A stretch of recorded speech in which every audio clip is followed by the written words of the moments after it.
Assalamualaikum warahmatullahi wabarakatuh. Salam sejahtera dan salam Malaysia Madani. Kembali lagi bersama saya sebagai hos anda pada hari ini. Saya Ahmad Najwan, di dalam rancangan Sembang Bual Hemah Santai Madani. Jadi hari ini kita akan berbincang tentang satu kes yang baru-baru ini kita sebagai rakyat Malaysia telah dikejutkan dengan satu kes pembunuhan yang melibatkan adik Zain Ryan. Ianya Syaki dibunuh oleh ibu bapanya sendiri. Jadi hari ini kita menjemput kedua-dua tamu jemputan kita pada hari ini. Okey, tamu jemputan kita yang pertama iaitu Cik Adila. Bagaimana anda hari ini? Alhamdulillah sihat. Sihat. Okey, alhamdulillah. Jadi tamu kedua pula kita pada hari ini iaitu Cik Anik. Alhamdulillah sihat. Alhamdulillah. Jadi kes-kes pembunuhan sebelum-sebelum ini pun sudah banyak berlaku di Malaysia, tetapi pada hari ini kes yang kita akan bincangkan pada hari ini sangatlah mengayat hati kerana ia melibatkan seorang budak yang kurang upaya, iaitu adik Zain Ryan mengalami kecacatan dari segi fizikal, iaitu autism. Jadi ayolah kita memulakan perbincangan kita pada hari ini. Jadi saya berminat untuk menanyakan soalan yang pertama ini kepada Cik Adila dan Cik Anik, iaitu dari sudut psikologi, apakah tekanan yang dialami oleh ibu bapa Zain Ryan itu sendiri sehingga mereka sanggup melakukan kes-kes seperti ini, contohnya seperti tekanan yang dialami atau sebagainya lagi. Okey, Cik Adila, silakan. Okey, pertama sekali saya ingin berterima kasih kepada Encik Najwan atas undangan yang diberikan kepada kami pada malam ini. Jadi bila kita dengar tentang kes pembunuhan adik Zain Ryan ini, ia sangatlah berita yang sangat hangat dan menyayat hati semua rakyat Malaysia. Jadi bila kita ulas tentang faktor-faktor yang menyebabkan berlakunya perkara seperti ini adalah pada pendapat saya kita dapat antara tekanan yang dialami oleh ibu bapanya adalah tekanan mental dari segi kerana kekurangan kewangan ataupun ketiadaan sokongan. Jadi bagi saya dua perkara itu adalah menjadi kunci kepada berlakunya perkara seperti ini. Jadi dalam konteks ini kita dapat lihat tekanan mental ataupun ketabahan mental itu sendiri, kita memerlukan kepentingan yang lebih serius. Kita menekankan perkara itu dengan lebih serius. Okey, terima kasih Cik Adila. Okey, seterusnya Cik Anik, apakah pandangan anda pula dari sudut psikologi tentang bagaimanakah kes seperti ini boleh berlaku? Silakan. Terima kasih kepada Cik Najwan di atas liputan yang diberikan kepada saya. Pada pandangan saya, terjadinya kes pembunuhan adik Zain Ryan ini akibat kemungkinan kedua ibu bapa adik Zain Ryan ini mengalami masalah tekanan emosi ataupun tekanan dari sudut pelbagai aspek.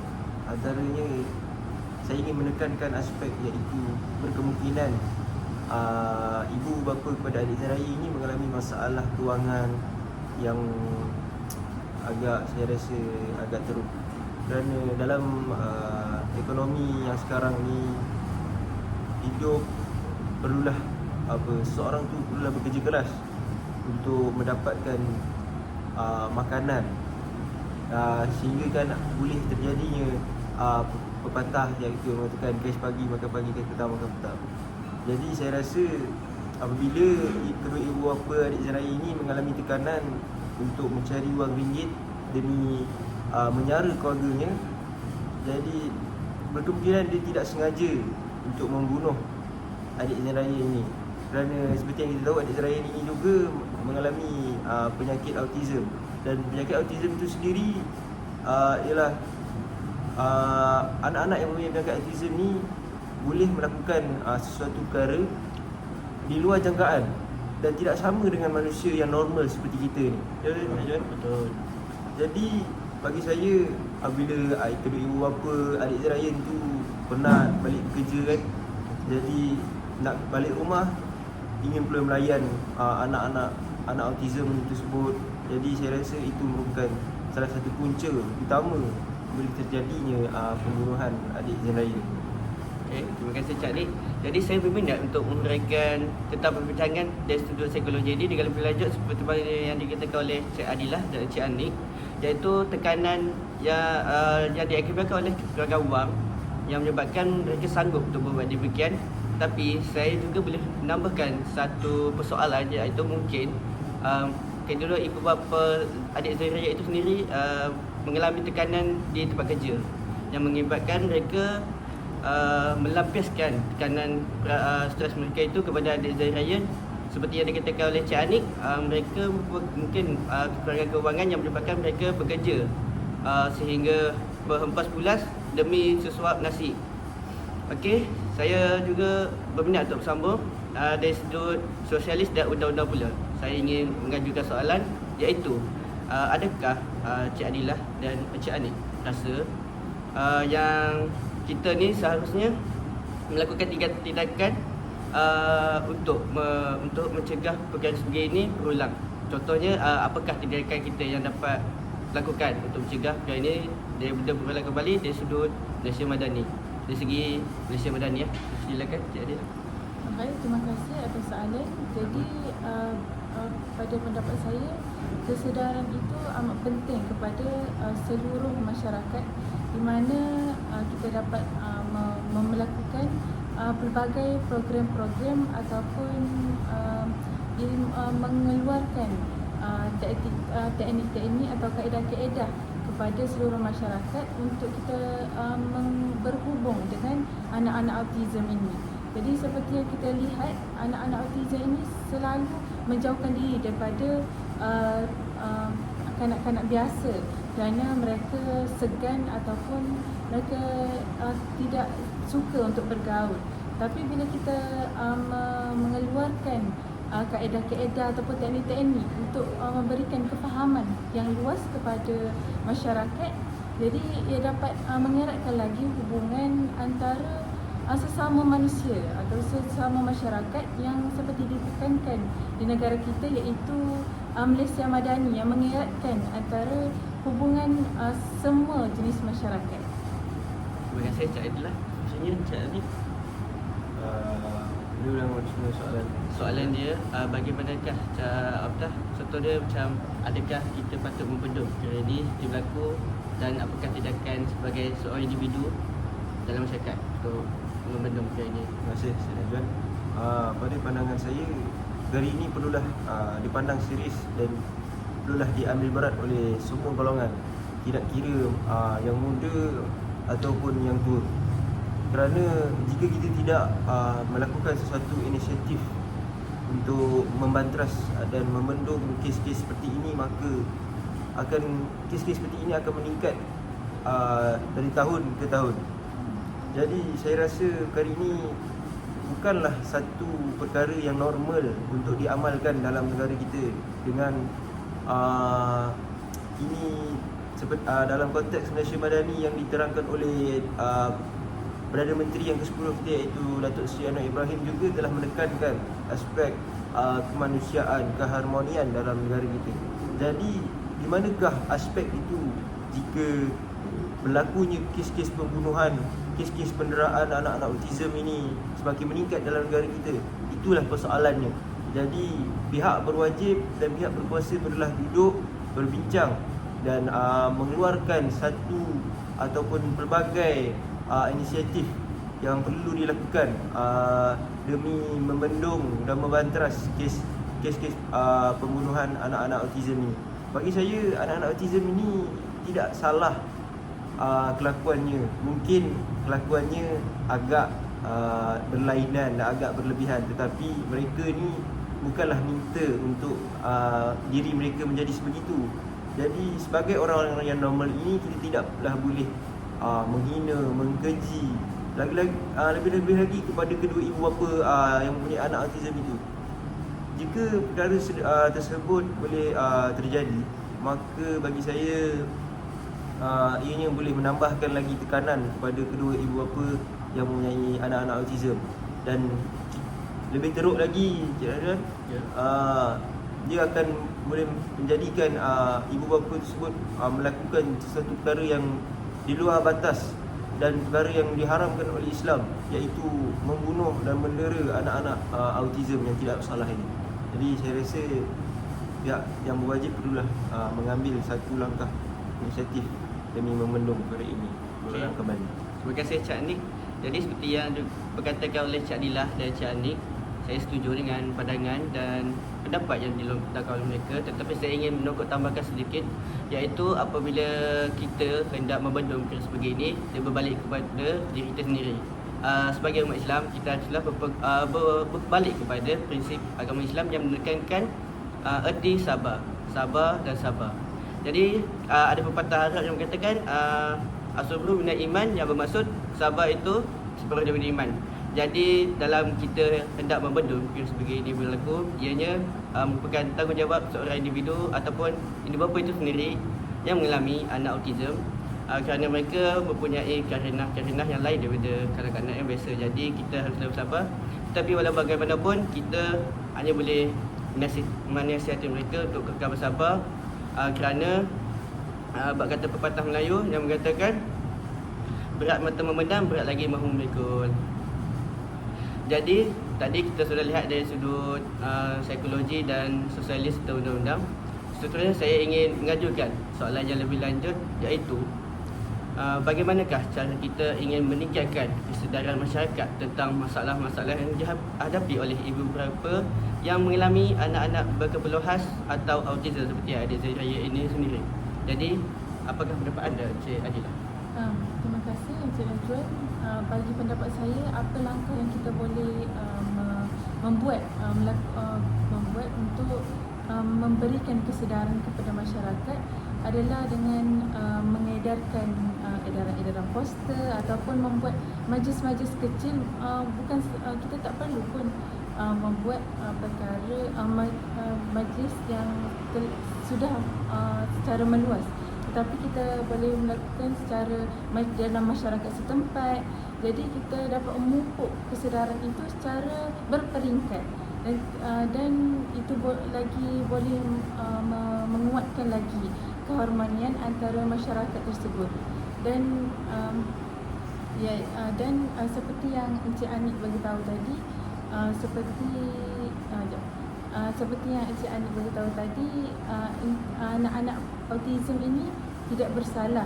Jadi dan seperti mana anak-anak biasa juga, dia bukanlah tidak ingin mengambil cakna, tetapi mereka tidak memberi kesedaran. Jadi pihak ibu bapa juga kurang memberikan penerangan tentang anak autism ini, cara berhubung dengannya. Jadi seperti yang kita dapat lihat juga dalam kehidupan sosial kita, bukan sahaja ibu bapa, bukan sahaja anak-anak, tetapi malah ibu bapa juga menjarakkan diri antara satu sama lain. Jadi itu merupakan bagi saya satu kekurangan yang ada dalam masyarakat yang perlu kita diperbaiki untuk mengeratkan hubungan antara masyarakat tersebut tanpa mengira perbezaan yang dimiliki oleh ibu bapa sekalian. Terima kasih Cik Adilah. Okey, jadi Cik Anik, bagaimana pelakon dengan anda? Saya Azlan, pada pandangan saya pula, dalam soalan ini dia amatlah terbuka bagi saya. Semua pihak perlu memainkan peranan yang penting. Kita tidak perlu ambil jauh. Kita boleh ambil dalam masyarakat kejiranan. Contohnya, sekiranya jiran tersebut, jiran sebelah rumah lah yang paling dekat kan, jika jiran tersebut mengetahui jirannya mempunyai anak autism, maka jiran tersebut perlulah memberi sokongan dan dorongan motivasi kepada kedua ibu bapa yang mempunyai anak autism tersebut. Kenapa saya cakap sebegitu, Cik Angga? Kerana pada masa kini kecaman dan kritikan yang diberikan kepada ibu bapa yang mempunyai anak autism ini sangatlah dahsyat. Mereka mengutuk, mengkeji anak-anak tersebut. Jadi bagi saya perkara tersebut sepatutnya tidak perlu dan tidak boleh berlaku dalam masyarakat kita. Ini bukan sahaja berlawanan dengan konteks Malaysia Madani, tetapi dalam Islam juga mengajarkan kita supaya sentiasa menghormati antara satu sama lain, mempunyai adab dalam kejiranan. Jadi bagi saya jiran-jiran inilah yang perlu memainkan peranan yang penting. Sekiranya ibu bapa yang punya anak autism ini meminta sedikit pertolongan, sepatutnya jiran tu tidak boleh menolak ataupun menghina, menggeji. Yang sepatutnya jiran tersebut lakukan ialah jiran tersebut perlulah bercakap dengan nada yang baik. Jika tidak boleh, dia tak nak tolong seperti duit kan, sekarang pun susah, kita perlu cakap baik-baik. Jangan kita hina dia cakap dalam menyusahkan orang apa semua kan. Jadi perkara tersebut sedikit sebanyak memberi kesan yang buruk kepada kedua ibu bapa tersebut, sehingga kan bila mereka terlalu mendapat kritikan, kutukan, kecaman yang hebat oleh orang sekeliling, maka itu akan menambahkan lagi bebanan, tekanan kepada kedua ibu bapa yang punya anak autism tu. Dan perkara ini juga perlulah diambil berat oleh pihak yang berkuasa dan ibu bapa kepada anak autism ni juga. Jika mengalami masalah tersebut, perlulah pergi berjumpa dengan kaunselor dan sebagainya untuk mendapatkan untuk mendapatkan rawatan dan sedikit kata-kata semangat untuk terus menjalani dan bertanggungjawab menjaga anak-anak autism. Kerana seperti yang kita tahu, anak-anak autism ini merupakan satu hadiah yang diberikan oleh Allah kepada kedua ibu bapa. Kerana anak autism ini merupakan anak yang sangat istimewa, yang perlu dijaga dengan baik.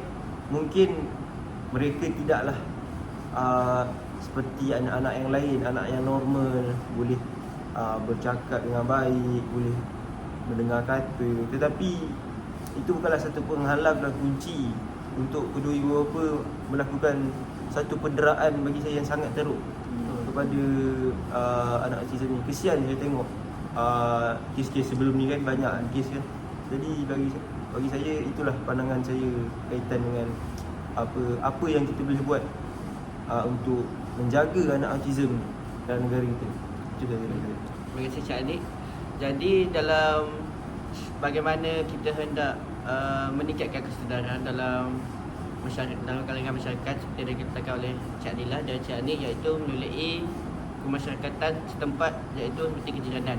Tetapi saya betul berpendapat bahawa pihak kerajaan atau pihak badan bukan kerajaan, NGO menggalas tanggungjawab yang amat besar dan peranan yang sangat penting dalam memberikan impak yang besar dalam meningkatkan kesedaran masyarakat, seperti mengadakan program-program yang melibatkan ibu bapa yang mengalami anak autism untuk meluahkan perasaan mereka terhadap masyarakat-masyarakat yang ada di Malaysia ini, supaya mereka lebih cakna dan lebih prihatin lah.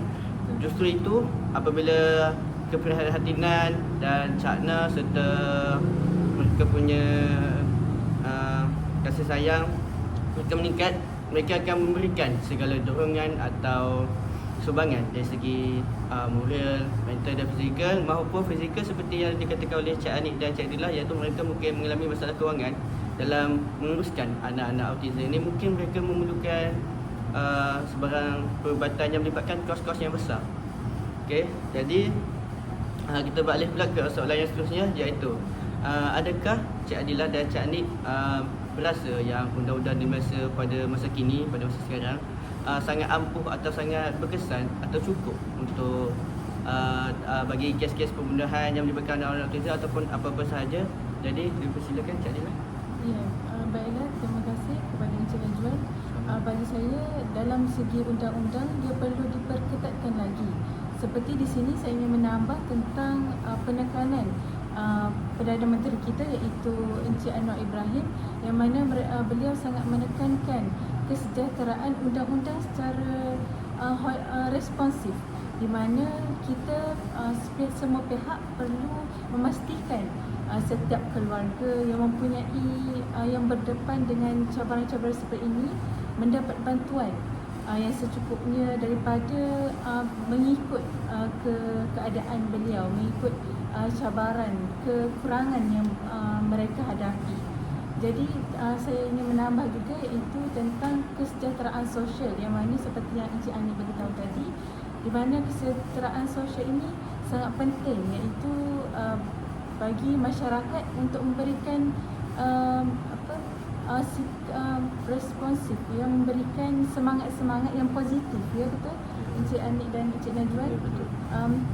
Memberikan seperti nasihat ataupun beri dokongan. Itu merupakan juga contoh faktor, kerana seperti yang saya bagi tahu tadi, iaitu tiada sokongan, di mana mereka itu, seseorang itu tidak mempunyai tempat untuk bergantung, untuk meluahkan perasaan. Jadi mereka mungkin merasa terlalu tertekan hingga melapiskan, hingga menjejaskan anak mereka sendiri, kerana mereka tidak tahu tindakan apa yang perlu dibuat. Tapi bila mereka sambil berkongsi masalah antara masyarakat, itu merupakan boleh mengurangkan beban kedua ibu bapa itu sendiri.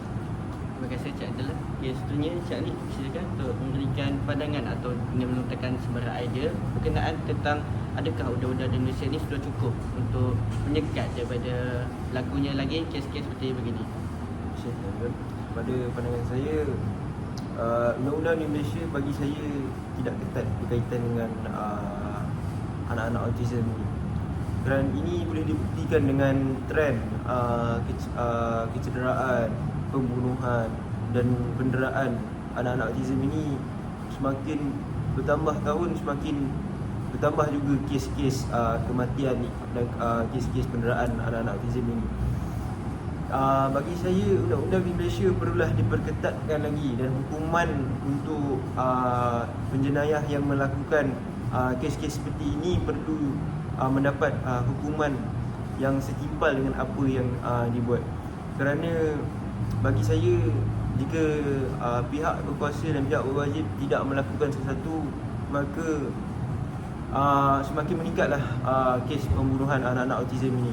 Jadi jika berlakunya banyak kes kematian yang berkaitan pembunuhan, seorang itu dibunuh dan seorang itu didera, maka negara kita tidak akan menjadi satu negara yang aman dan harmoni, malah akan menjadi satu negara yang boleh dikatakan seperti negara yang orangnya, penduduknya tidak tenang untuk duduk kerana risau akan berlakunya pembunuhan. Mungkin hari ini anak orang lain, esok kemungkinan anak kita sendiri. Jadi itu boleh menyebabkan negara kita tidak akan aman. Selain itu, pihak berkuasa juga perlulah mengambil mengambil satu inisiatif yang baharu untuk menjaga kebajikan anak-anak autism ini. Jadi saya rasa seperti yang ditanyakan oleh Cik Najwan tadi, bagi saya undang-undang di Malaysia tidak ketat dan hukuman kepada para penjenayah ni tidak terlalu berat. Ada satu kes yang mendera anaknya itu, saya rasa kes tersebut diakhiri dengan ibu bapa perlu membayar denda sahaja, tidak perlu tidak perlu dipenjarakan. Jadi bagi saya itulah yang menyebabkan kes-kes pembunuhan anak autism ni semakin meningkat dari hari ke hari. Jadi saya rasa itu saja. Okay, terima kasih Cik Anik. Jadi seperti yang dikatakan oleh Cik Anik tadi, iaitu undang-undang Malaysia tidak cukup ketat berkaitan dengan kes-kes yang melibatkan di kalangan kanak-kanak maupun orang dewasa. Jadi saya berharap atau saya ingin memberikan sedikit cadangan untuk pihak berkuasa atau pihak yang berautoriti, iaitu seperti pihak kerajaan, dalam menubuhkan satu akta baharu yang berkaitan dengan undang-undang yang berkaitan dengan kanak-kanak autism supaya kanak-kanak autism ini dapat hidup aman seperti kanak-kanak yang normal. Jadi apabila undang-undang di Malaysia ini tidak ketat, orang-orang atau masyarakat awam di Malaysia ini tidak takut, yang mengakibatkan mereka tidak dapat mengaplikasikan seperti apa yang tertera di rukun negara, iaitu keluaran perlembagaan yang memartabatkan ketinggian undang-undang tersebut. Jadi saya berharap agar kerajaan dapatlah untuk ni mewujudkan satu undang-undang yang baru tentang kanak-kanak autism, sama ada dari segi penderaan ataupun pelayanan terhadap kanak-kanak autism yang tidak baik. Jadi sedikit sebanyak dapatlah untuk memberi kesedaran tentang mengurus anak-anak autism dengan cara baik. Jadi setakat itu saja perbincangan kita pada hari ini. Tapi sebelum kita mengakhiri perbincangan bual santai Hemah Madani kita pada hari ini, saya ingin meminta sedikit kesimpulan atau kesimpulan dari Encik Adilah atau Encik Anik daripada perbincangan kita pada hari ini. Okey, silakan Encik Adilah. Okey, terima kasih. Bagi kesimpulan yang kita dapat buat pada malam ini adalah yang pertama, yang seperti yang kita beritahu adalah tekanan kesejahteraan sosial dan juga ketekanan dalam undang-undang. Jadi itu merupakan dua perkara yang perlu dititik beratkanlah bagi saya. Kerana apa? Kenapa saya beritahu macam tu? Kerana itulah perkara yang kurang dititik beratkan ataupun diremehkan oleh masyarakat itu sendiri. Padahal itulah satu perkara yang sangatlah penting. Ia merupakan langkah utama untuk mencegah perkara ini untuk berlaku, supaya kesejahteraan masyarakat, keamanan negara dapat diterapkan, dapat diamalkan sehingga pada masa akan datang. Terima kasih Cik Adilah. Jadi Cik Adik, apakah kesimpulan yang dapat anda uraikan atau disimpulkan pada malam ini, pada perbincangan kita malam ini? Untuk kesimpulan buat santai kita pada malam ini, saya ingin menyimpulkan bahawa anak-anak autism ini perlulah dijaga dan dididik dengan betul supaya mereka dapat membesar dengan baik, dan mereka juga ingin menjadi dan menjalankan hidup seperti orang normal seperti kita. Jadi bagi saya itulah, anak-anak autism ini perlulah dijaga dengan rapi dan diberi perhatian yang cukup, supaya mereka tidak tertekan, dan ibu bapa juga tidaklah tertekan, dan kes-kes seperti pembunuhan, penderaan dapat dikurangkan.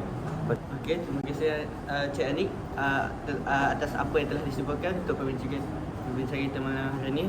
Okey, sekian saja dari kami, dan saya ingin mengucapkan terima kasih kepada Cik Adilah dan Cik Anik.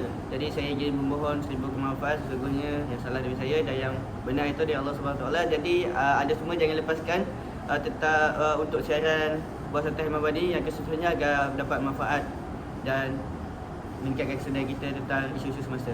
Terima kasih semua. Assalamualaikum.